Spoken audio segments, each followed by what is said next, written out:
मध्य news देखना शुरू कर चुके हैं आप और आज की तमाम महत्वपूर्ण बड़ी खबरों की शुरुआत सुप्रभात और नमस्कार के साथ। 6000 परिवारों को प्रधानमंत्री आवास योजना का लाभ दिलाया गया। 96 करोड़ की अधिक की लागत से पक्के मकानों को तैयार किया गया था।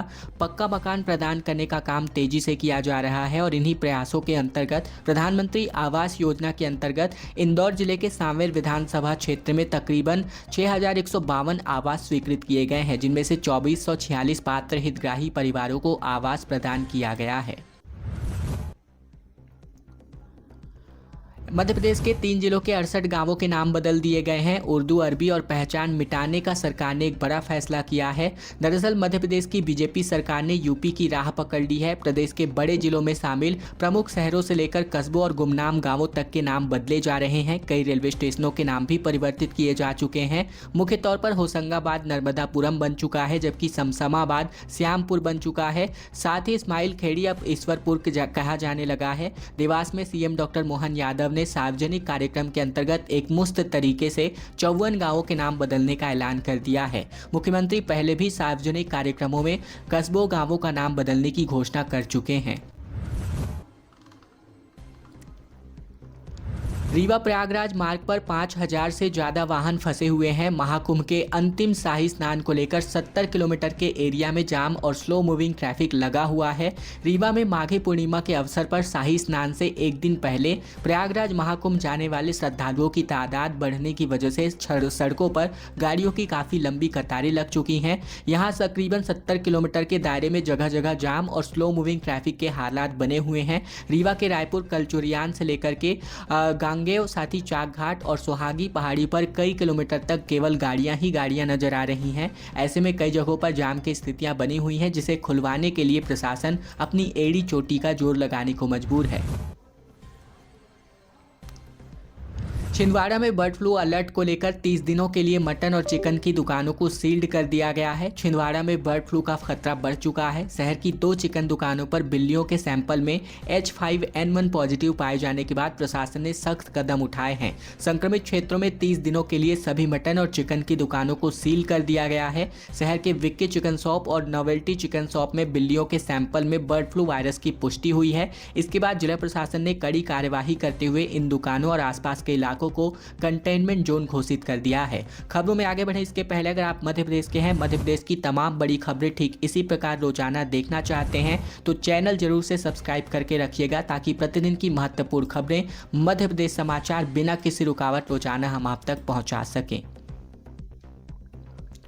मोदी बागेश्वर धाम में कैंसर हॉस्पिटल का भूमि पूजन करने आने वाले हैं। भोपाल में इन्वेस्टर समिट का उद्घाटन प्रधानमंत्री करेंगे। कैबिनेट की बैठक में कई महत्वपूर्ण फैसलों पर मुहर भी लगाई जा चुकी है। भोपाल में 24 और 25 फरवरी को होने वाले ग्लोबल इन्वेस्टर समिट का उद्घाटन प्रधानमंत्री नरेंद्र मोदी के हाथों होगा। पीएम 23 फरवरी को छतरपुर के बागेश्वर धाम में बनने वाले कैंसर हॉस्पिटल का भूमि पूजन करेंगे। रात्रि विश्राम के बाद भोपालपुर में विश्राम करेंगे। जानकारी मंगलवार को हुई कैबिनेट की बैठक से पहले मुख्यमंत्री डॉक्टर मोहन यादव ने दी है। सीएम ने बताया कि इन्वेस्टर समिट पर फोकस करते हुए बैठक में 10 नई पॉलिसी को मंजूरी भी दी गई है। सीहोर के 457 युवाओं को नौकरी मिली। 17 कंपनियों ने इनका चयन किया। रोजगार मेले में तकरीबन 38 लाख के स्वरोजगार लोन भी बांटे गए। सीहोर के प्रधानमंत्री एक्सीलेंस कॉलेज में आयोजित किए गए युवा संगम स्वरोजगार और रोजगार एवं अप्रेंटिस मेले की बड़ी सफलता मिली है। मेले का शुभारंभ विधायक सुदेश राय ने किया। तकरीबन 598 आवेदकों में से 17 कंपनियों ने 457 युवाओं का प्राथमिक चयन कर लिया है। साथ ही स्वरोजगार योजनाओं के अंतर्गत तय किए गए हितग्राहियों को 38,12,000 रुपए के लोन भी स्वीकृति पत्र के तौर पर दिए जा चुके हैं। विधायक सुदेश राय ने कहा कि प्रधानमंत्री मोदी और मुख्यमंत्री यादव के नेतृत्व में प्रदेश के युवाओं के लिए रोजगार के अवसर बढ़ाने का निरंतर प्रयास किया जा रहा है। भोपाल में हाईटेक नमो वन पार्क का भूमि पूजन कर लिया गया। 400 करोड़ के सीवेज प्रोजेक्ट की भी शुरुआत यहां पर होने जा रही है। सीएम डॉक्टर मोहन यादव ने बीते दिन सुबह भोपाल के पहले हाईटेक पार्क नमो वन के लिए भूमि पूजन किया। लाल घाटी के पास वीआईपी रोड के किनारे 3 एकड़ में तकरीबन 7 करोड़ रुपए की लागत से ये पार्क डेवलप किया जाएगा। अमृत मिशन 2.0 के अंतर्गत 400 करोड़ रुपए के सीवेज प्रोजेक्ट की भी शुरुआत यहां पर करी गई है। सीएम डॉक्टर यादव ने सीवेज प्रोजेक्ट के कार्यों का भूमि पूजन किया है। ग्वालियर व्यापार मेले में आग लगने की वजह से 2 दुकानें आपस में जलकर खाक हो गईं। 9 फायर ब्रिगेड ने इस आग पर काबू पाया, जबकि 9 से ज़्यादा दुकानें इसकी वजह से प्रभावित हुई हैं। ग्वालियर व्यापार मेले में बीती शाम को एक भीषण आग लग गई। आग की लपटें उठना शुरू हुई तो अफरा तफरी निर्मित हो गई। सबसे ज़्यादा 2 दुकानों को नुकसान पहुंचा है, जबकि 5 दुकानें भी इसकी वजह से प्रभावित हुई हैं। घटना की सूचना मिलते ही दमकल दस्ता मौके पर पहुंचा और 9 फायर ब्रिगेड ने आग पर पानी डालकर जो है काबू पाया है। प्रयागराज जाने के लिए सतना स्टेशन पर श्रद्धालुओं की भीड़ उमड़ पड़ी। प्लेटफॉर्म पर चलने तक की जगह नहीं बची। एसी कोच में भी लोग खड़े होकर के घुस पेचक करके जो है प्रयागराज जाने को मजबूर नजर आ रहे हैं। प्रयागराज महाकुंभ में माघी पूर्णिमा के अंतिम शाही स्नान को लेकर के बीते दिन सतना जंक्शन पर श्रद्धालुओं की भारी भीड़ देखी गई, जहां शाम 5:30 बजे रीवा आनंद विहार ट्रेन सतना स्टेशन पहुंची, जहां प्लेटफॉर्म पर चढ़ने की तक जगह नहीं मिल पाई। राष्ट्रपति मुर्मू 26 फरवरी को बागेश्वर धाम आने वाली हैं। 251 कन्याओं का सामूहिक विवाह कार्यक्रम में शिरकत करने वाली हैं। छतरपुर के बागेश्वर धाम में महाशिवरात्रि के अवसर पर 26 फरवरी को आयोजित होने वाले विशाल कन्या विवाह महोत्सव में राष्ट्रपति डॉक्टर द्रौपदी मुर्मू शिरकत करेंगी और इस कार्यक्रम को देखते हुए कलेक्टर पार्थ जायसवाल ने जिले के सभी अधिकारियों और कर्मचारियों को अवकाश 11 से लेकर 26 फरवरी तक स्थगित करने का निर्देश जारी किया है। इस विशेष आयोजन में 251 कन्याओं का विवाह होगा, जिसमें 108 आदिवासी समाज की और 143 अन्य समाजों की बेटियां शामिल हैं। बागेश्वर धाम में आयोजित किए गए प्रेस कॉन्फ्रेंस में ये जानकारी दी गई।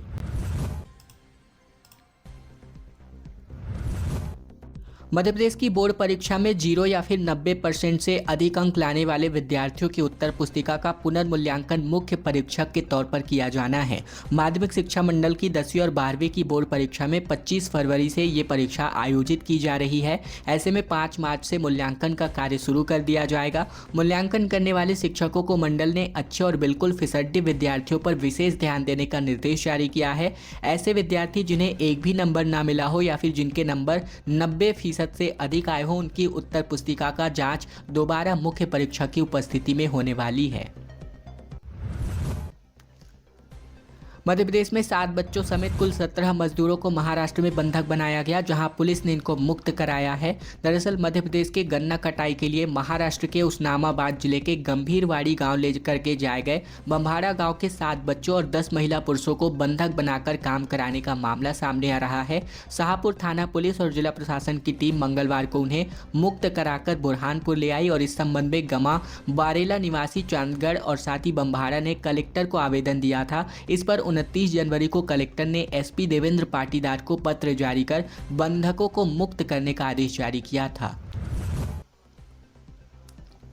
माध्यमिक और प्राथमिक शिक्षक चयन परीक्षा को लेकर बड़ी अपडेट है, जहां कर्मचारी चयन मंडल ने आवेदन की तारीखों में बदलाव किया है। मध्य प्रदेश कर्मचारी चयन मंडल आयोग ने माध्यमिक और प्राथमिक शिक्षक चयन परीक्षा के लिए अब आवेदन जमा करने की अंतिम तारीख में संशोधन किया है। अभ्यर्थी 20 फरवरी तक इस परीक्षा के लिए अपना आवेदन भर सकते हैं, जबकि 25 फरवरी तक आवेदन फॉर्म में संशोधन किया जा सकता है। स्कूल शिक्षा विभाग और जनजातीय कार्य विभाग में शिक्षकों के रिक्त पड़े पद तकरीबन 7,929 पदों के लिए ये परीक्षा ली जा रही है। परीक्षा कार्यक्रम के अनुसार मंडल ने अभ्यर्थियों से तकरीबन 28 जनवरी से 11 फरवरी 2025 तक आवेदन मांगे थे और 16 फरवरी से तक अपने आवेदन में संशोधन करा सकते थे। इस बीच मेंटेनेंस के लिए एमपी डिस्ट्रिक्ट पोर्टल को बंद कर दिया गया था, जिस वजह से ये संशोधन किया जा रहा है।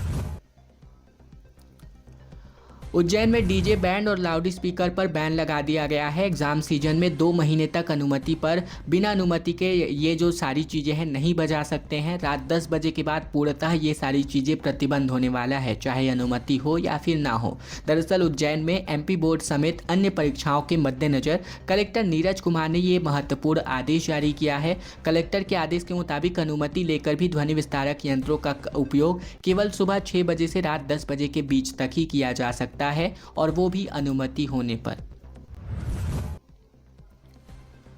मध्य प्रदेश में हुए एक्सीडेंट की वजह से 10 कुंभ यात्रियों की मौत हो गई, जिसमें ट्रक ट्रैवलर और कार आपस में टकरा गई। मरने वालों में 7 तेलंगाना के, 1 गुजरात के, जबकि 2 लोग इंदौर के शामिल हैं। एमपी में मंगलवार रात को हुए तकरीबन सुबह तक 3 सड़क हादसों में 10 कुंभ यात्रियों की जान चली गई। जबलपुर और मैहर में सड़क दुर्घटना का शिकार हुए लोग प्रयागराज से स्नान करके वापस लौट रहे थे। तीसरा हादसा पन्ना में हुआ, जहां इसमें गुजरात के अहमदाबाद से प्रयागराज जा रहे एक श्रद्धालु की जान चली गई। सबसे बड़ा हादसा जबलपुर में हुआ, जहां पर तकरीबन हैदराबाद के 9 यात्रियों की ट्रैवलर को एक ट्रक ने टक्कर मार दी, जिसमें 7 लोगों की मौके पर ही मौत हो गई। खबर भोपाल से, जहां 7 दिन की ईडी की रिमांड पर सौरभ शर्मा, चेतन शरद को लिया गया है। 52 किलोग्राम गोल्ड जबकि 11 करोड़ कैश समेत प्रॉपर्टी को लेकर इनसे पूछताछ जारी है। आरटीओ के पूर्व करोड़पति कांस्टेबल सौरभ शर्मा, उनके सहयोगी चेतन सिंह गौर और साथी शरद जायसवाल को कोर्ट ने मंगलवार को ईडी की हिरासत में तकरीबन 17 फरवरी तक के लिए भेज दिया है। अब ईडी तीनों से मेंडोरी के जंगल से कार में मिले 52 किलो सोना, 11 करोड़ रुपए कैश समेत अन्य करोड़ों रुपए के संपत्ति के मामले में पूछताछ करने वाली है। पेशी के दौरान कोर्ट में सौरभ शर्मा के वकील राकेश पारासर, मां उमा शर्मा के साथ शरद जायसवाल की भांजी भी यहां पर पहुंची हुई है। खबरों का सिलसिला बस यही तक का था। अगर आपको यह वीडियो पसंद आया है तो वीडियो को लाइक करना मत भूलेगा। चैनल पर अगर आप अब भी नए हैं तो चैनल को जरूर से सब्सक्राइब कर लीजिएगा, ताकि प्रतिदिन की महत्वपूर्ण खबरें, मध्य प्रदेश समाचार बिना किसी रुकावट रोजाना हम आप तक पहुंचा सके। तो चैनल जरूर से सब्सक्राइब कीजिएगा।